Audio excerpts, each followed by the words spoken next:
अष्टमी आधा चंद्रमा। देखो, श्री राम जी का जन्म भी, श्री कृष्ण का जन्म भी अष्टमी नवमी से संबंधित है ना। वो वाले नवरात्रों में जो ज्येष्ठ में जो है अष्टमी के दिन कृष्ण का जन्म होता है। श्रावण श्रावण मास में। और अब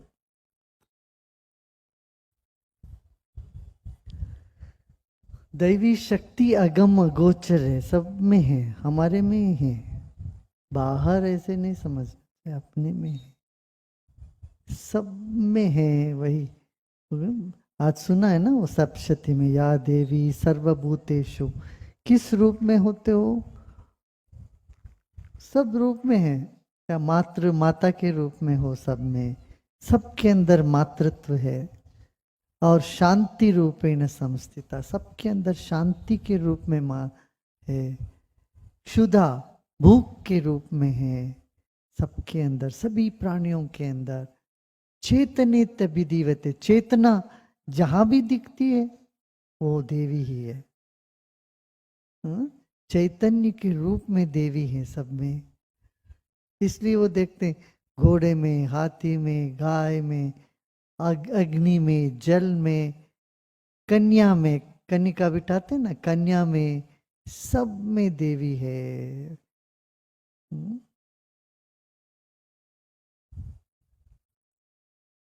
सब जहां भी देखो वही तू ही तू है, तू ही तू है। ये भाव, ये भक्ति का भाव, और पूरा नवरात्रि इस भाव को जगाना। इससे उत्सव तो भाव से ही होता है ना।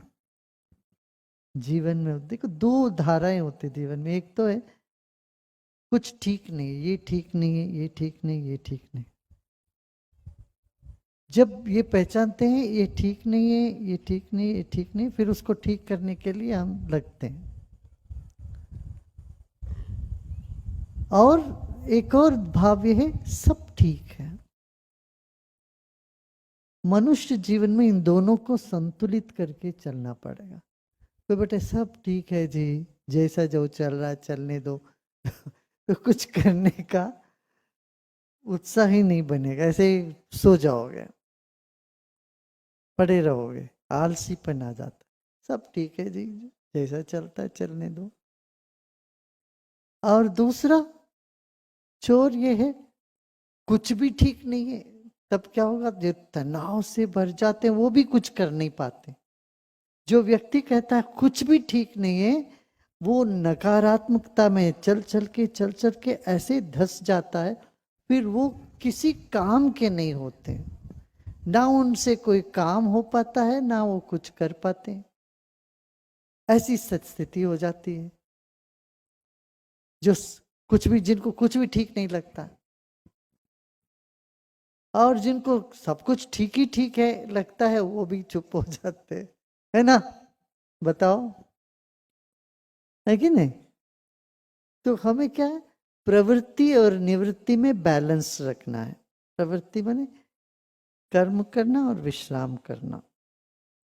जितना विश्राम करोगे उतना कर्म में प्रगति आएगी। तो जब सब कुछ ठीक है समझते हैं, अंतर्मुखी हो सकते हो।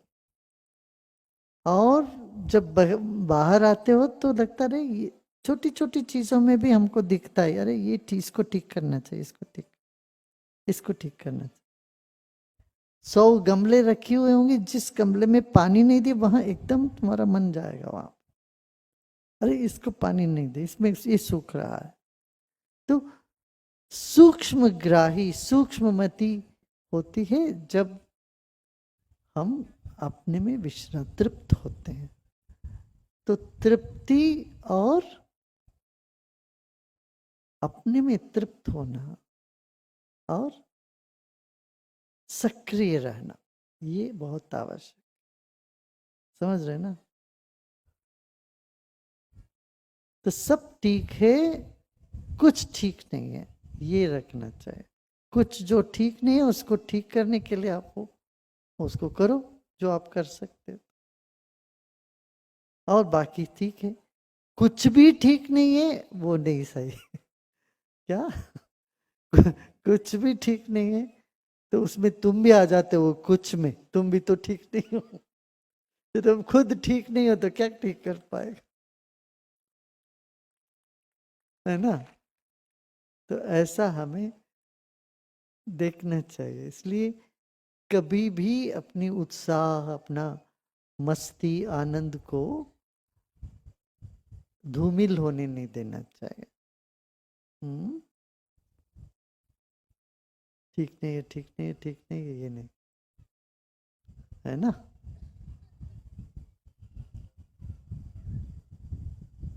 तो बैलेंस बैलेंस करके चलना चाहिए, संतुलन लेके। हाँ, क्या है, आप लोग कुछ कहना है? गुरुदेव, एक प्रश्न हिंदी में। गुरुदेव, शतचंडी होमा में अनेकों प्रकार की पूजा सामग्री और जड़ी बूटियों की आहुति डाली जाती है। इसका क्या महत्व है और इसका सूक्ष्म जगत में क्या प्रभाव होता है?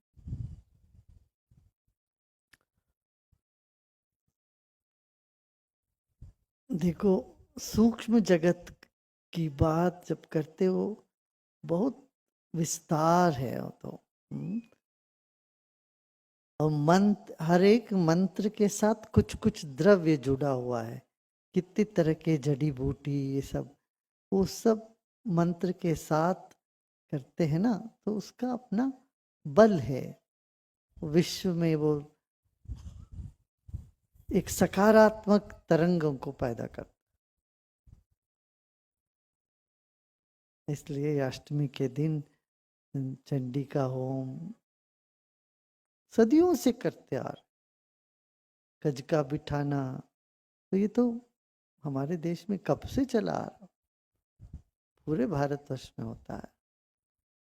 तो इसमें भारतवर्ष में वो मान्यता है कि दैवी शक्ति जागृत